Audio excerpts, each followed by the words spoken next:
if there was a world where DEI was done in a way such that your background or your race or whatever diverse aspects you have is one component of an application, and if you get two students with pretty similar test scores, they're exceeding at least the threshold for acceptance, and some background aspects are weighed a little bit more heavily in one case than the other, do you think that would be an okay world with DEI, or should it just be strictly on like test scores? Yeah. Two things. One, I do not believe race should factor, you said race, in any way into the application process. I think it's grotesque. I think it's anti-American. It's anti-meritocratic. I'm vehemently opposed to it. All right, here we are back with some Spectrum Street Epistemology. I'm Reid, and we have Peter. How's it going, Peter? I'm doing great. Nice and warm here. Yeah, and also a special guest, Steven, what's up? Hey, how's it going? Real quick, can you pronounce your last name more in your videos? Because people always say, like, who are you doing content with? I'm like, Peter Boghossian, I think. You never say your last name. Yeah, it rhymes with explosion, Boghossian explosion. Boghossian. Okay, Peter Boghossian. Thank you. Jesus. All right, Peter Boghossian. Yeah, and this is going to be a claim that Peter has made many a times, and we'll see how it goes. Legacy academia should be burned to the ground. Move.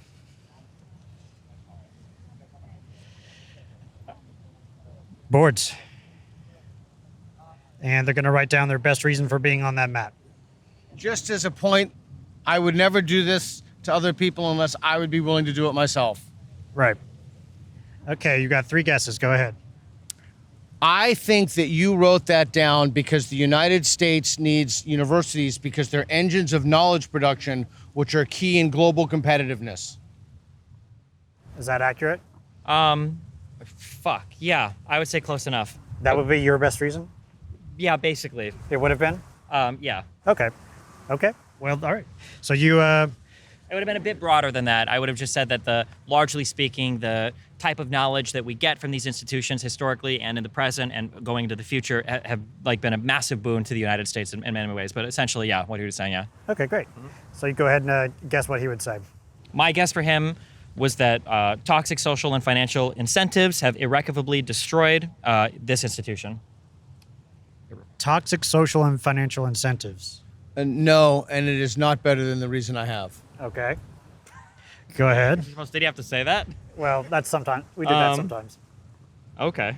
Okay. Second guess is 2024. Academia is a vestige of the past. We could probably build something better today with the knowledge that we've acquired over the past 200 years that far outshines what we have now. Vestige of the past, we could do better. That is a good reason, but it is not better than the one I have on the board, nor is it the one I have on the board. All right. All right, last time.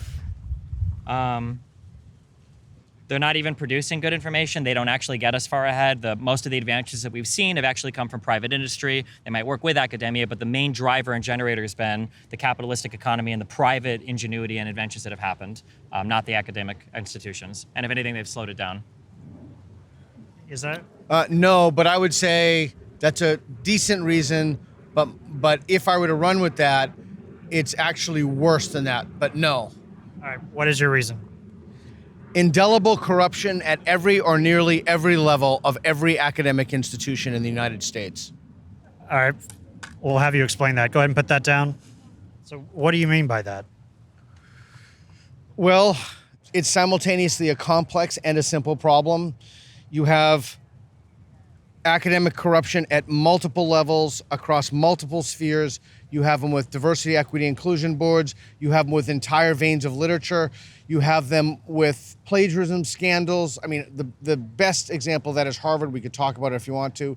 We have it with entire fields that are untethered to reality and utterly corrupt.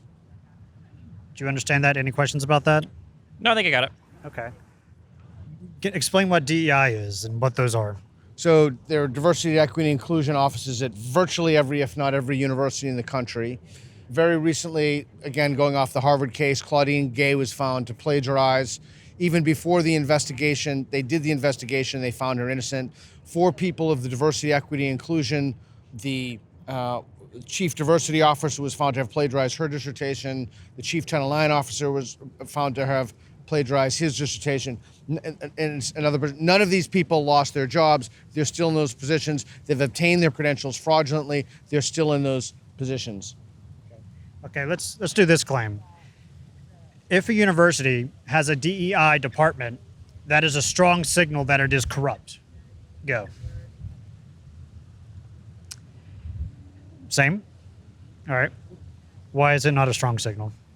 The contrapositive probably isn't true. Like, just because they wouldn't have one doesn't mean they wouldn't be corrupt. And I'm sure we could imagine institutions that have DEI offices that aren't corrupt. But I mean, if he thinks that all of academia is corrupt, then I mean, but you could have just had like the first part without the junction, it would still be true. Like, if it's an academic institution, is it corrupt? And I imagine he would still say yes. So adding the DEI thing is going to make it even more of a yes, yeah. But I don't think they're all necessarily corrupt. But I guess we'd have to define corruption, yeah. Okay. So if a university does not have a DEI department, it can still be corrupt.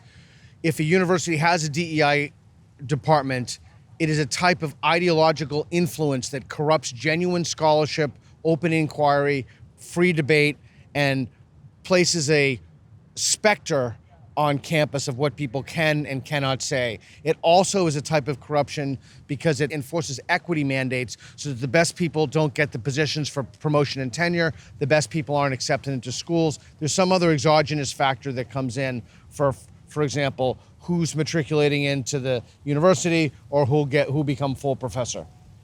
Do you agree with that?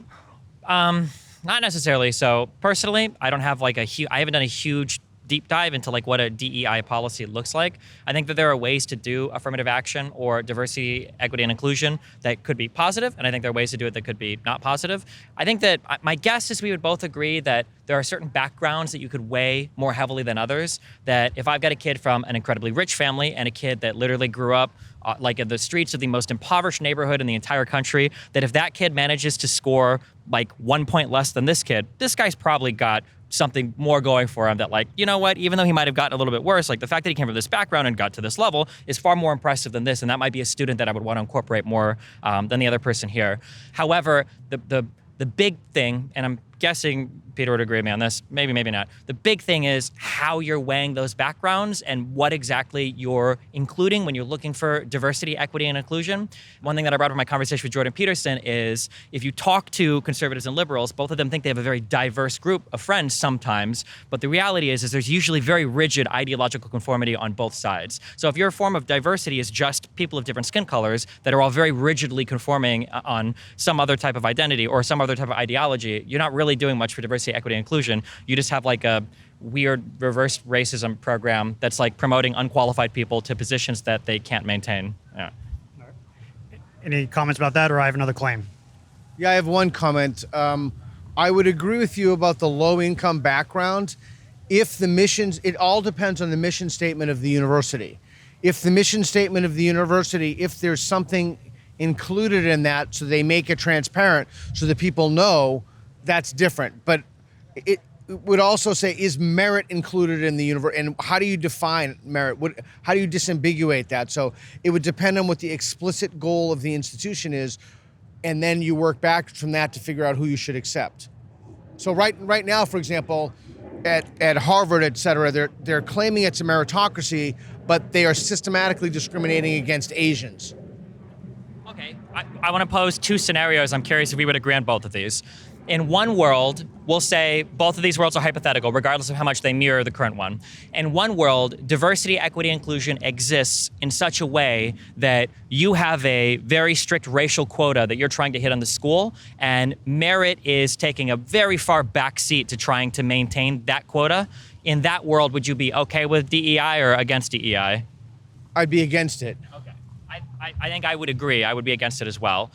If there was a world where DEI was done in a way such that your background or your race or whatever diverse aspects you have is one component of an application, and if you get two students with pretty similar test scores, they're exceeding at least the threshold for acceptance, and some background aspects are weighed a little bit more heavily in one case than the other, do you think that would be an okay world with DEI, or should it just be strictly on like test scores? Yeah.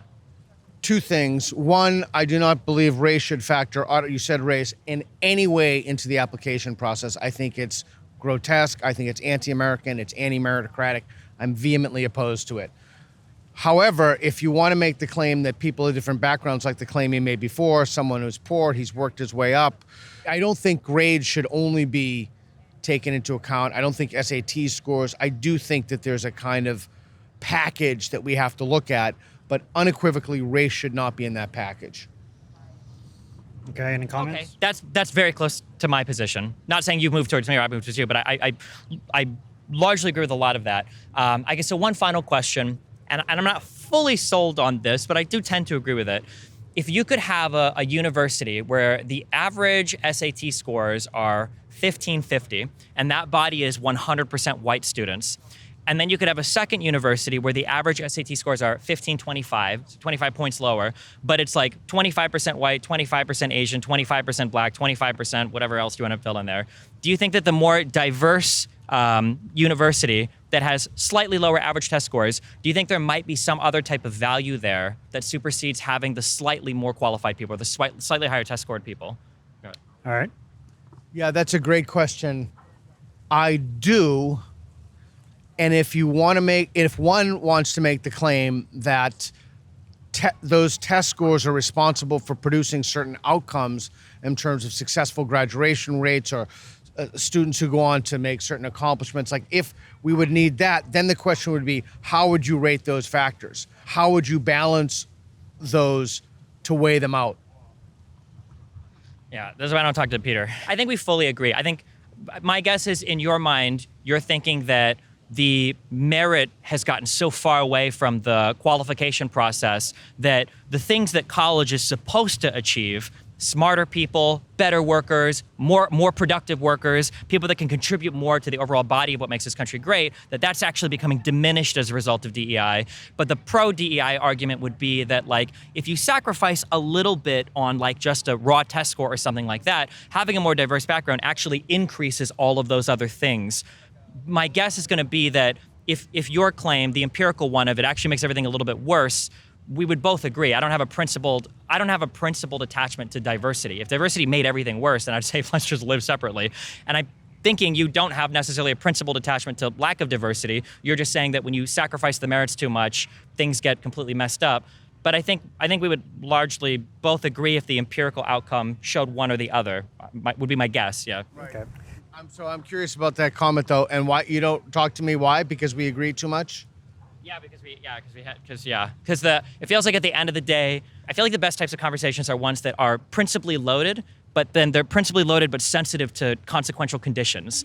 Yeah. So I personally believe that having diverse areas are incredibly important. Like I've looked at some of the podcasts I've done with like Fresh and Fit, where I've got Sneeko, who's like a Haitian immigrant descendant. You've got Myron, who's I think a Sudanese immigrant descendant, and then my mom is from Cuba. Like that type of diversity, in my opinion, has only really been done super well in the United States. And I think that's super cool. And I think that's super awesome. You know, you say that you travel to other countries and that's awesome, but there's like that it's only awesome. It's not awesome because we're diverse. It's awesome because the diversity has produced something awesome. But if that production ends up being a ton of social inequity, a ton of social distrust, a ton of like elevated crime rates, bad test scores, less productive workers, then I would say, okay, well, this isn't working. We have to change it. So you've got like the principle, but then you've got like the consequence that's informing how you enact the principle. Yeah. Okay. I could comment on that, but do you want to do another claim? Yeah, I want to do this general kind of equity value principle. All state universities should represent the general population, racially. So if there's 13% black people in a state, it should be 13% of the student population in the universities, and for every other race. Where would you be?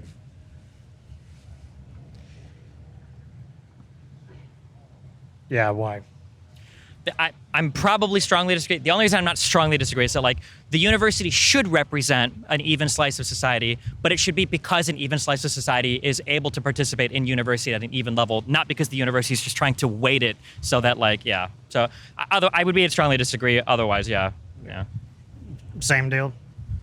Yeah, I think so. There are certain assumptions baked into that question, but I think we largely agree. Okay, let's go back to neutral. Can I make a random quick comment? Sure. This is just something that just super clicked with me.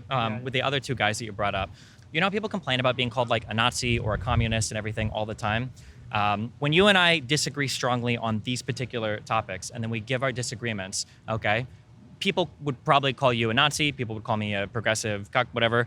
If we're both willing to give conditions for what would change our mind, there's no reason for people to act that way. Because if I say that like I disagree with this or you agree with this because of this, and you say, okay, well, it's because of these facts. If you just give me these, I'll change my mind on it, right?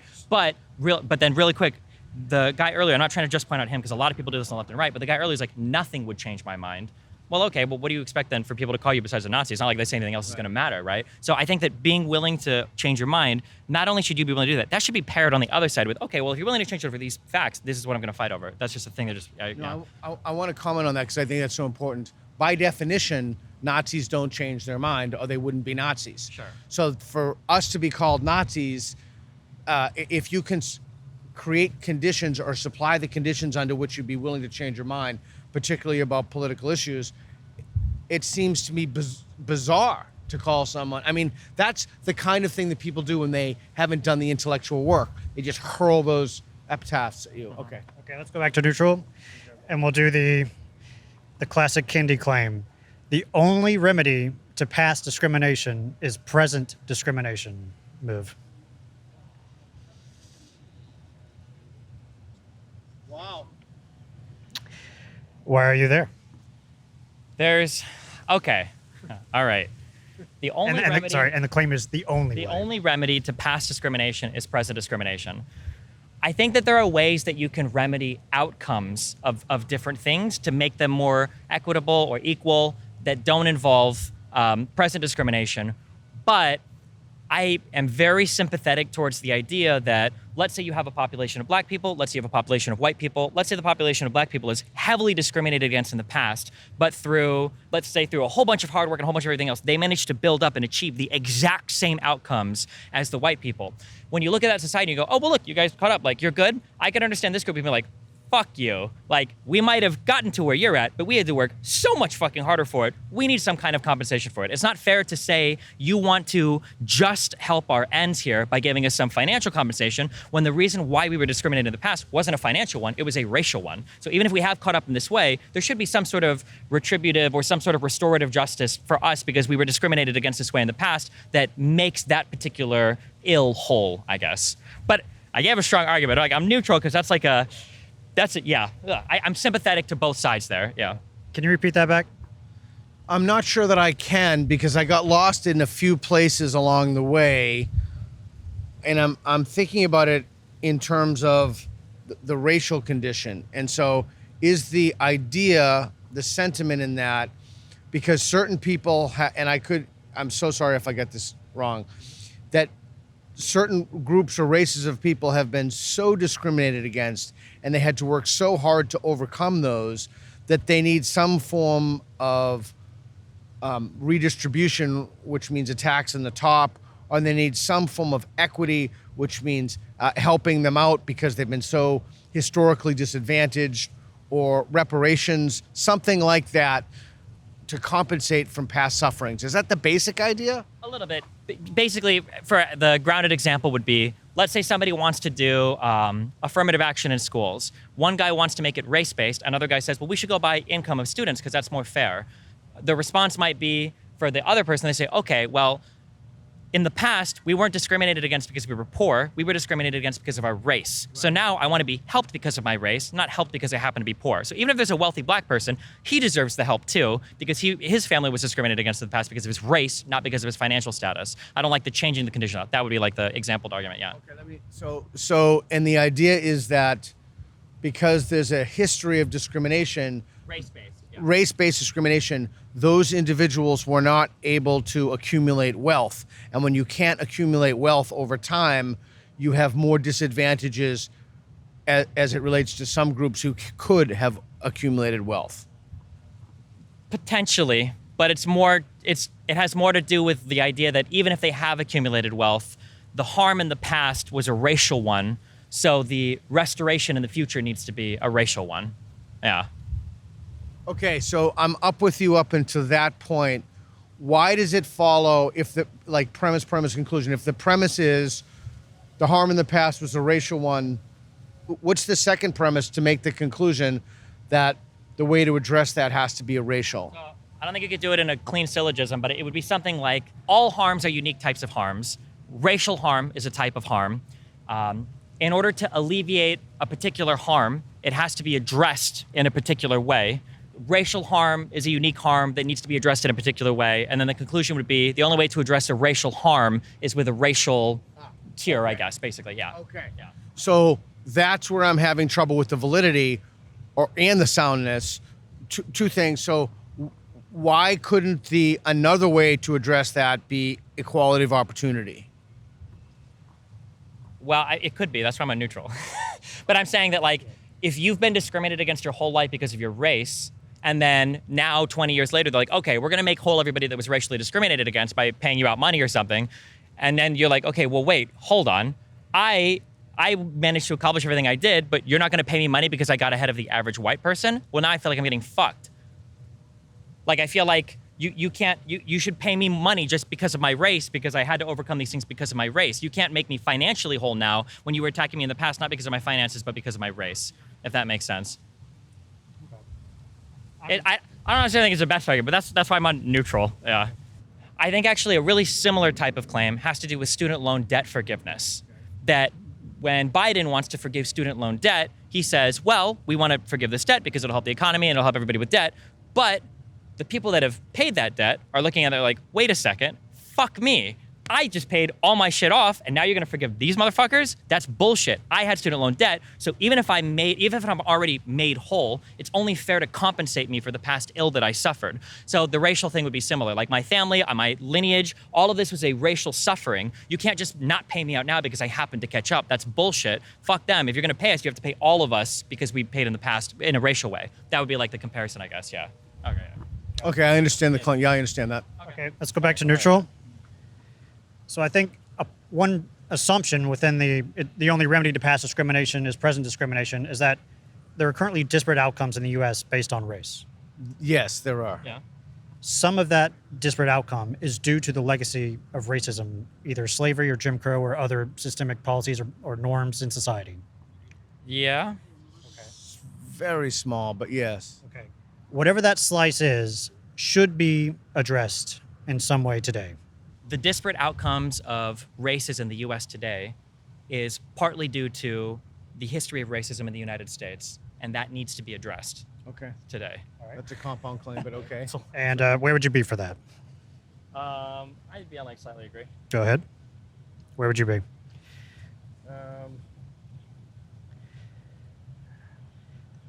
Okay. Why are you there? Yeah, so I don't think it needs to be addressed, but if it does need to be addressed, it would need to be addressed in terms of making sure that doesn't happen again. And maybe that violates the integrity of the question. Just why are you there? I slightly agree that we have to do things because we've got massive racial differences in outcomes in the United States. Personally, I don't believe that a large part of that is due to these inbuilt genetic differences. So it must be due to some sort of environmental difference in the past. But I think that when people address these things, I think you have to be careful because people will blame things today on racism instead of what we're really getting, which is like the echoes of racism. So for instance, if you tell a black family and a white family, you tell the black family, I want you to feed lead paint chips to your child, when they grow up, and you tell the white family, I want you to raise your child in the best way and do all the best things for them. When these two people grow up, if the black person murders somebody and is sent to jail, is that racism? A lot of people on the left would say, well, that is racism because of his background. And a lot of people on the right will say, well, that's not racism. He murdered somebody. This is the fair trade-off. That's the punishment you get for doing so. So I think that when people analyze racist stuff in the past, I think it's really good to keep that in mind. But it can't be this perpetual cycle of we're infinitely racist and everything that's happening today is due to racism. No, not really. Like how people are acting in the system might have been influenced by past racism, but that doesn't mean that we can adapt to all of that and make excuses for everybody. Like, yeah, it has to be, it's a complicated topic, but yeah. All right, last claim. Go back to neutral.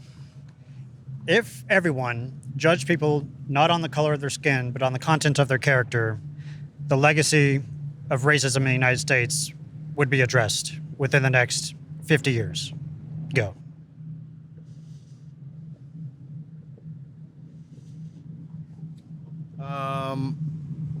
I'm thinking...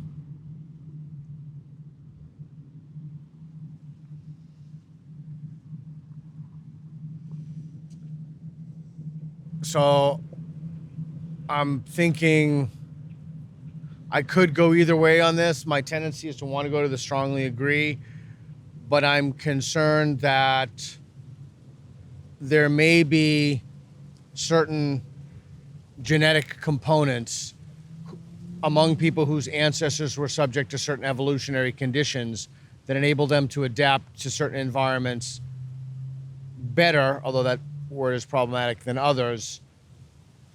But the way the question was framed, it said, can kind of address those in the past. I think largely yes, but my guess is we would still see radical disparities, and people would then point to those disparities and say, hey, look, everybody is now colorblind, but we still see the disparities. So being colorblind didn't solve the disparate outcomes. Okay. You just gave that would be my exact answer. Yeah. That I think you have to be really sensitive to starting conditions, and some of those might include like actual racist or racial policies or whatever. And if you eliminate that sensitivity entirely, then you might actually create an over-exaggeration of how horrible a particular group of people are, right? If I have 10 of race X and 10 of race Y, and I starve 10 of race X for 3 days, and I give 10 of race Y the healthiest, best diet and training ever, and then I race these people and I say, well, let's not worry about their backgrounds. Well, I'm going to think these people are absolutely fucking worthless. How are they doing so horribly compared to these people? It's like, okay, well, we need to have a sensitivity to, and when I'm saying sensitivity, I just mean like we're measuring or we're being aware of like a particular thing that's going to impact the outcomes of these people. So if it is the case that black people and white people and Chinese people and whatever else in the United States were subject to far different environmental conditions in the past, well, if we just treat everybody exactly the same and we're just colorblind, well, we're going to look like black people in the U.S. like, Jesus Christ, why do you guys kill each other so much? It must be a super genetic thing. You all have the warrior gene. It's going to be like a dramatically overestimated. Whereas if we're more sensitive to the past, we're like, okay, well, we've got things relating to generational wealth, the cities that you live in, the policing outcomes, and the civil rights, and all of these different things are impacting it. It's like, okay, well, now we can temper our understanding a bit more. Not to make excuses for ultimately what happens at the end of the line, like you can't kill somebody because your parents were living under Jim Crow, but like to be aware that like the reason why these people are experiencing such disparate outcomes isn't just 100% like a genetic difference or something between two different racial groups of people, basically. Yeah. Any comments? Yeah, my I don't know if I have an issue with that, but my thought on that was if you were truly colorblind and the society were truly meritocratic, then you would see what we see in functioning capitalist societies. Those who have the highest IQs tend to have the highest incomes. But I'm thinking of Ashkenazi Jews here, but you couldn't identify them as Ashkenazi Jews because you were colorblind. And again, I'm just going with the spirit of the question. Yeah. Well, I mean, if you hardcore go with the spirit of the prompt and you say you can never see skin color ever, then that would eliminate every single racial issue, sure. Yeah, I guess when I was thinking colorblind, I was thinking like just ignoring all the conditions of the past and all of that, and you just kind of like treat everybody as equal. But obviously, realistically, people are going to notice like, Jesus Christ, like these people are real smart and these people are real dumb and they all kill each other. What the fuck is going on? But if you're saying that like that nobody ever has that racial component ever, and they're just like, well, here's a group of people who do this, here's a group of people who do that, but the groups of people are never delineated by race, then technically I guess I would agree. Yeah, depends on how you look at it. Yeah. But realistically, obviously, I don't think you can ever have a group of people that are completely ignorant to any type of, physical appearance like that. Yeah. Yeah. I'm wondering about this more fundamental claim about disparate outcomes. Sure. In an ideal society, there should be virtually no difference of outcomes between racial groups. Go.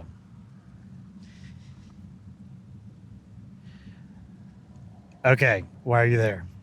I think that in a perfect society where everybody has the ability to do everything they want and there aren't these pressures or past related to race, my guess would be that we'd see a pretty even slice of everybody in different jobs and different career paths and different educational levels and everything. The only reason I'm on agree instead of strongly agree is because there might be some genetic component where for different groups of people, depending on, I don't know how long you would have to be apart for some type of like educational or career phenotype to emerge where like, well, these people are just a little bit more likely to be interested in this and these people are a little bit more likely to be interested in that. That might like shift it a little bit, but I don't think it would shift it so much that you have like the Jew banker phenotype and like the black athlete phenotype. Like you might see a higher percentage of them doing sports and a higher percentage of these people like doing this type of job, but I don't think it would be as crazy as it is now. Yeah. Okay. What do you think? In an ideal, I think this is really important. If my reasoning is an error, let me know. In an ideal society, there should be. That's the linchpin of the whole question. Should be.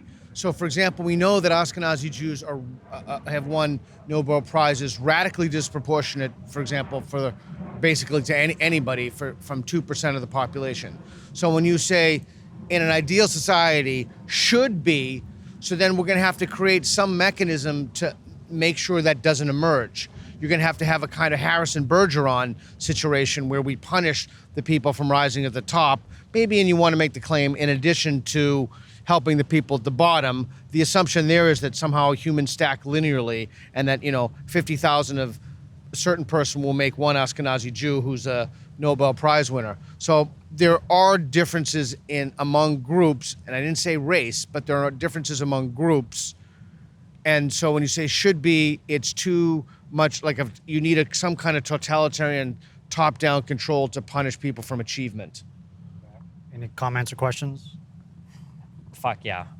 I think we would agree it's coming down to a disagreement on what the word should means here, maybe. Like, maybe I'm thinking more would be versus should be, but like... we could do that one.